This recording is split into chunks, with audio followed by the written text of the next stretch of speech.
Salam budaya. Masih bersama Titi Rizky dan Romo Gede Maisa, Jayakarta News Channel, berbincang tentang mitos, fakta, logika, dan spiritual.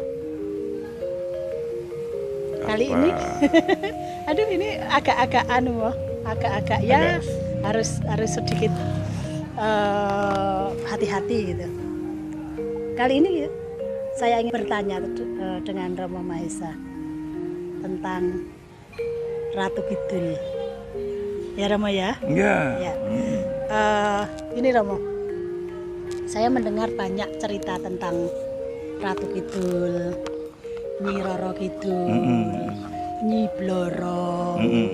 Ada banyak sekali cerita-cerita tentang itu. Ya. Nah, kemudian ada juga beberapa versi tentang cerita itu, bahwa cerita itu mitos, cerita itu beneran, cerita itu banyaklah ya. Nah, yang ingin saya tanyakan begini Mo, apakah benar Ratu Kidul itu bertempat tinggal di pantai selatan? Karena yang selama ini saya dengar, selalu ketika orang ke pantai selatan, selalu image mereka adalah Ratu Kidul, Nyai Roro Kidul, begitu Mo. Nah, ini sebenarnya bagaimana ini? Pantai selatan mana? Karena seluruh Jawa ini pantai selatan, di Jawa, Bali, Lombok, Nusa Tenggara, bahkan Sumatera, menyebut Samudra India itu pantai selatan. Ya. Namun memang dari ujung barat sampai ujung timur, barat Jawa ya Mo ya? Bukan hanya Jawa sampai Sumatera. Oh, Sumatera ada ya? Ya, sampai Sumatera. Cerita enggak? Ada. Cerita ini ada ya? Ada. Oh, gitu. Ya, saya mendengarnya hanya di Jawa dan Bali ya, gitu. Dari Sumatera, Jawa, Bali, Lombok, ya, NTT itu ada. Oh, ya. Iya, Namun iya. tentunya di Sumatera dan Bali, Lombok itu namanya berbeda. Ya. Nah, kalau cerita tentang yang di sepanjang Jawa, gitu, Pulau Jawa, memang munculnya Nyai Roro Kidul itu dari Jawa, dan itu muncul ketika pendiri kerajaan Mataram, Panembahan Senopati bertapa di pantai selatan. Berarti sudah kerajaan Mataram Islam itu ya? Masuk kerajaan.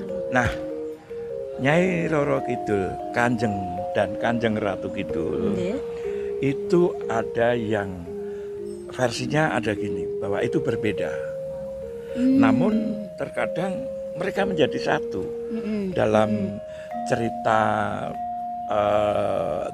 mulut ke mulut itu versinya sudah, gitu ya. Versinya sudah ini siapa gitu loh. Namun dalam kisah tertulis bahwa Nyai Roro Kidul itu adalah patihnya Ratu Kidul. Tapi antara Ratu Kidul dan Nyai Roro Kidul itu ibarat angka 11-12. Jadi sudah rancu. Gitu. Jadi kalau mau maaf ini cerita awam. Kalau mau ke Ratu Kidul harus lewat Nyi Roro Kidul. Istilahnya begitu ya, Mbak ya? Istilahnya apa ya? Istilahnya tangan kanannya lah gitu ya, tangan kanannya begitu. Ya. Nah, ini ceritanya memang panjang ya, panjang, dan setiap wilayah punya versinya masing-masing. Ya kan? Juga dalam sejarah itu sendiri. Sejarah apalagi dengan kerajaan Mataram di mana Nyai Roro Kidul atau Ratu Kidul itu menjadi istri dari Raja Mataram turun-temurun, yang akhirnya sekarang ini baik Kesultanan Jogja ataupun Kesultanan Solo juga mempercayai dan meneruskan tradisi tersebut. Itu. Nah, siapa toh? Tapi sebenarnya siapa sih ini? Nah, siapa sebenarnya Nyai Roro Kidul atau Ratu Kidul ini? Itu bisa kita ulas dalam petikan yang berikut. cerita mistis yang beredar di masyarakat seolah semakin mengokohkan keberadaan sang ratu. Mau tidak percaya, namun berbagai peristiwa maupun penampakan konon kerap terjadi, seperti menguatkan eksistensi Nyi Roro Kidul.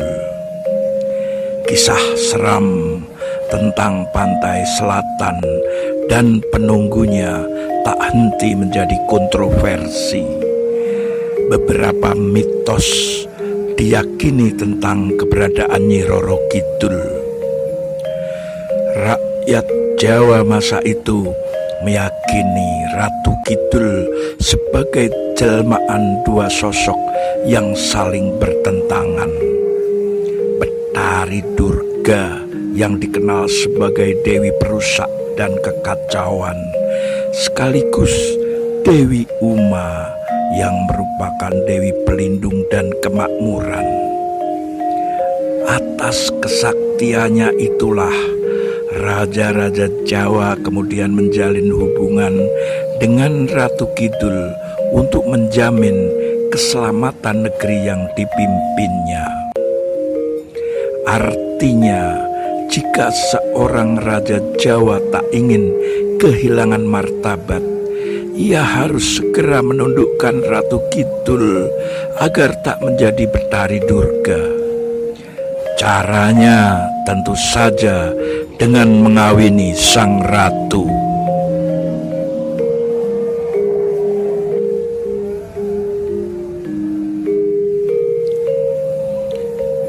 Nyi Roro Kidul pertama kali kawin dengan Panembahan Senopati dan kemudian dengan semua Raja Mataram.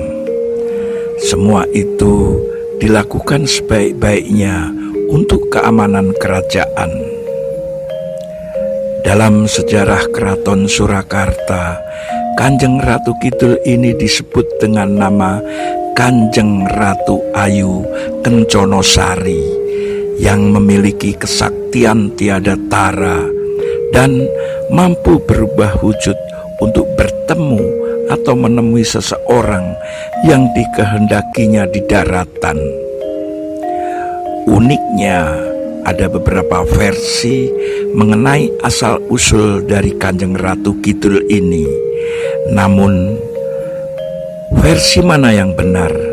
Sampai sekarang belum ada yang mengklaim sebagai yang paling orisinil. Berikut ini adalah beberapa versi terkait asal-usul Kanjeng Ratu Kidul. Pertama, Putri Kandita atau Dewi Srengenge.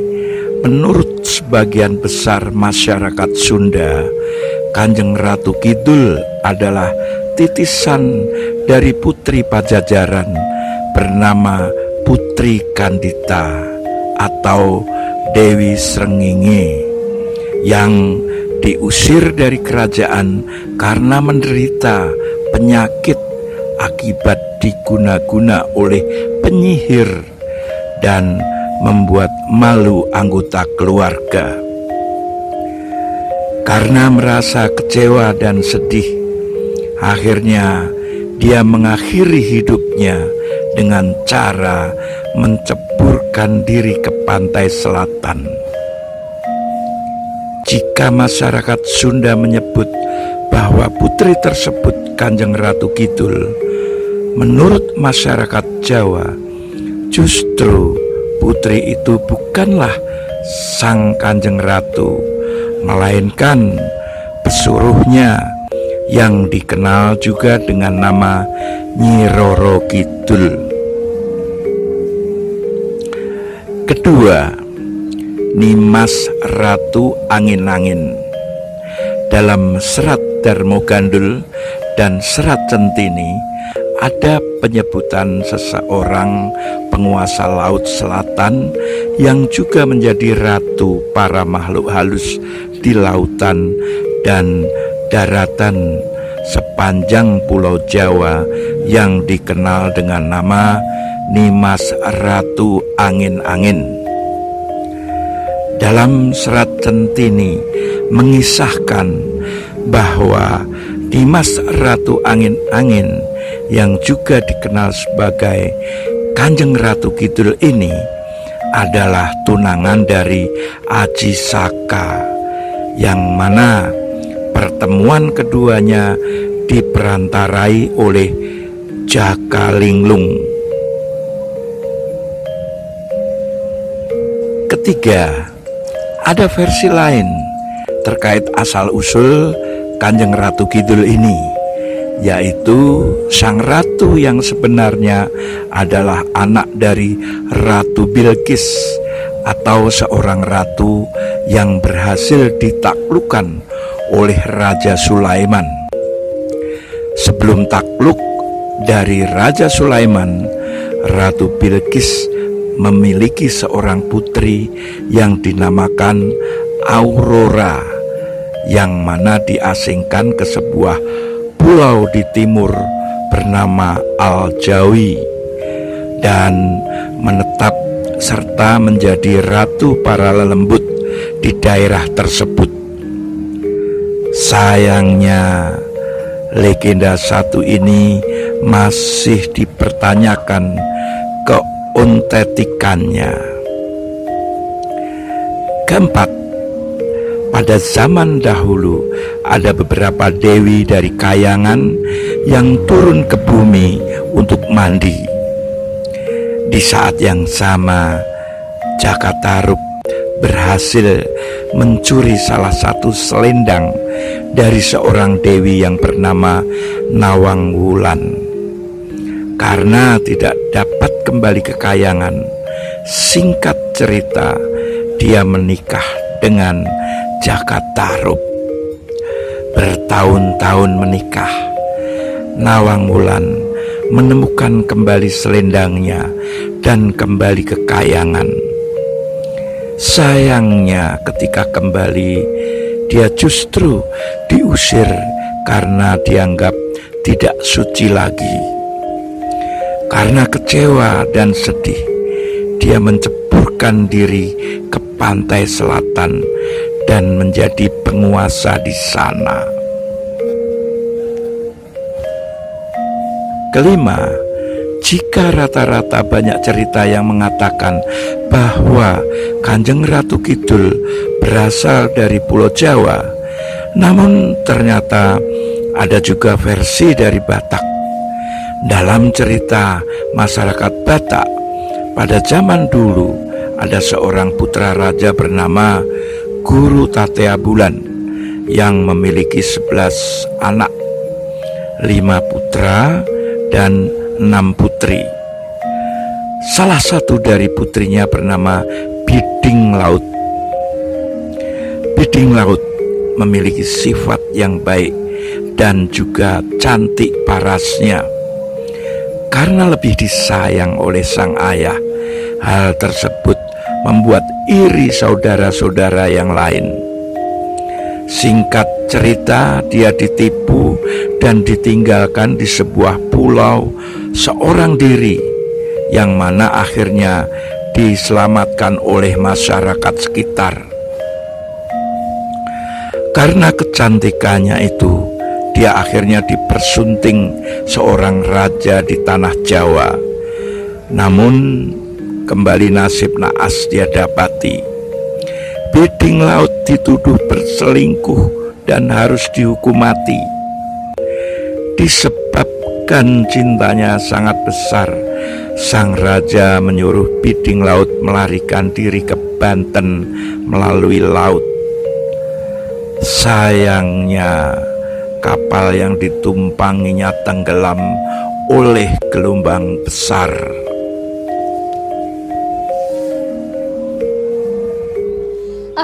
Ternyata ceritanya banyak sekali ya, Mo? Ya. Ceritanya.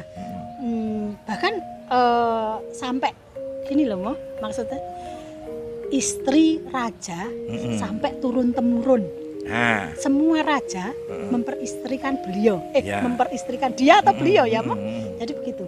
Ini dan kalau saya baca itu memang apa ya, Mo? Pusat kesaktian itu kan di sana ya, Mo? Di Ratu Kidul itu. Ini gimana? Kan gini loh. Bu Tete kan berpendapat bahwa istri turun temurun itu berbicara tentang Kesultanan Mataram, ya kan? Tidak yang lain toh. Iya. Kan? Nah, ya itu loh, Mo, yang saya maksud.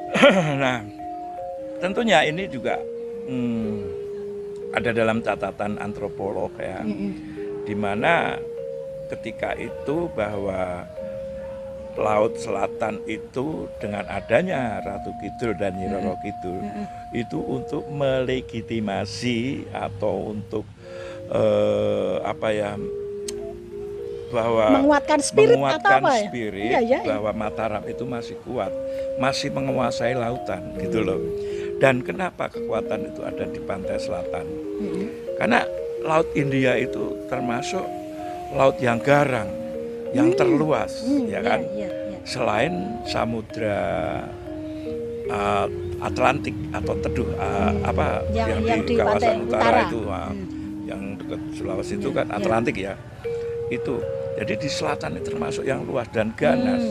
Nah, bagi para pelaku spiritual, bagi orang yang masih meyakini tentang kekuatan alam, disitulah sumber kekuatan alam, kekuatan energi dari air, ya kan? Energi dari air. Kita tahu bahwa di Yunani, ya kan?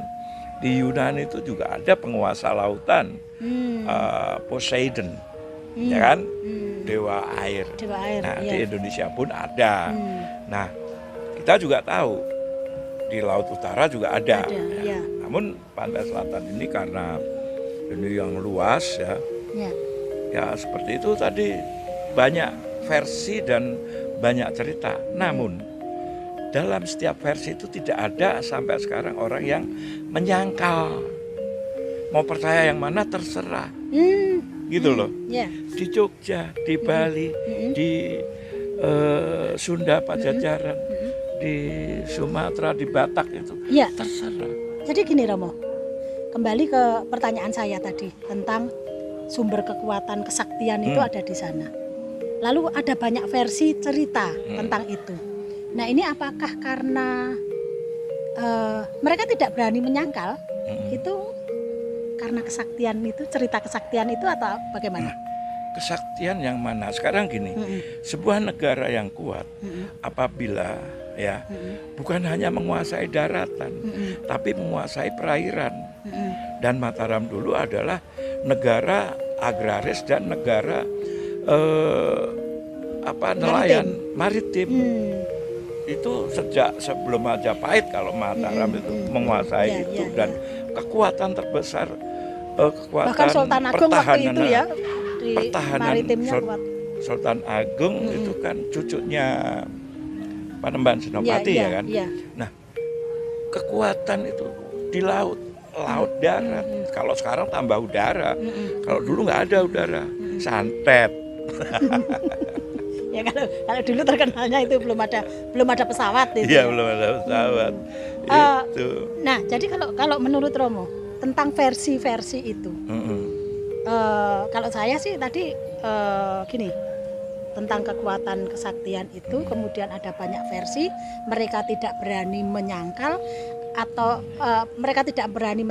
atau mereka segan untuk menyangkal itu karena takut. Atau segan yang seperti apa gitu kalau menurut Romo? Saya rasa gini, menghargai kepercayaan, perbedaan, ya kan, menghargai perbedaan.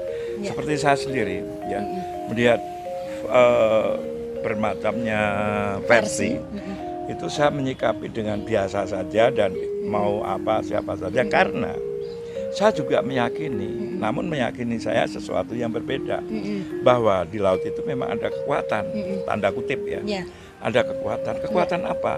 Jika kita mau hening dari 10 orang, hening bareng-bareng dalam kondisi yang sama, jam yang sama, ya kan, situasi yang sama, itu tentunya yang didapat akan berbeda.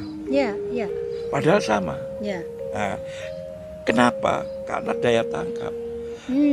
Kepekaan masing-masing ini seperti ya. ada gini, seseorang yang belum tahu tentang Ratu Kidul, seseorang yang tidak percaya Ratu Kidul, seseorang yang percaya Ratu Kidul, seseorang yang pengen tahu Ratu Kidul, bareng jejer pinggir pantai, kondisi sama, konsentrasi, tentunya akan beda. Karena apa? Energi. Nah, kembali lagi sugesti, sugesti yang sudah menancap di pikiran, di benak ya, bertumpuk-tumpuk sekian puluh tahun dari nenek moyang istilahnya kan begitu kan. Gitu loh. Dari nenek moyang kalau begini dan sebagainya gitu ya. Itu seperti halnya gini, anak kecil. Ketika sejak kecil ya misalkan kita ketika kecil sama orang tua kita dikasih tahu jangan suka manjat pohon itu ada penunggunya, ya kan. Setiap kita deketin pohon itu orang tua akan ngomong gitu. Akhirnya kita nggak manjat dan kita meyakini itu ada penunggunya. Kemudian kita punya anak kita nggak ngomong apa-apa, nggak ngomong apa-apa, dia manjat oke-oke aja, gitu loh. Jadi semua itu bagaimana mensuges ya, kita dapat suges bagaimana gitu ya. Itu. Jadi makanya dalam sugesti dan dalam mitos-mitos kembali lagi bahwa kita semua harus menangkap dengan bijak, ya kan, dengan lapang dada, dengan pikiran terbuka, karena zaman ini akan makin maju terus, tidak mundur, ya kan. Kita nggak tahu Pantai Selatan 10 tahun atau 20 tahun yang lalu seperti apa. Sekarang udah banyak hotel. 10 tahun ke depan nggak tahu pasar mall atau apa. 30 tahun ke depan nggak tahu itu perumahan atau apa. Terus energinya nanti bagaimana? Nah itu, gitu ya. maka kita olah, kita harus mengolah. Kita tetap percaya bahwa yang sering kita sampaikan bahwa apapun yang ada dari atas tanah, yang muncul dari tanah atau dari udara, itu semua pasti mempunyai pesan dan akan bermanfaat buat kehidupan. Matur nuwun Ramo. Demikian obrolan kita, sangat menarik, tetapi besok kita sambung lagi ya Ramo ya. Sampai ketemu di mitos berikutnya. Salam budaya.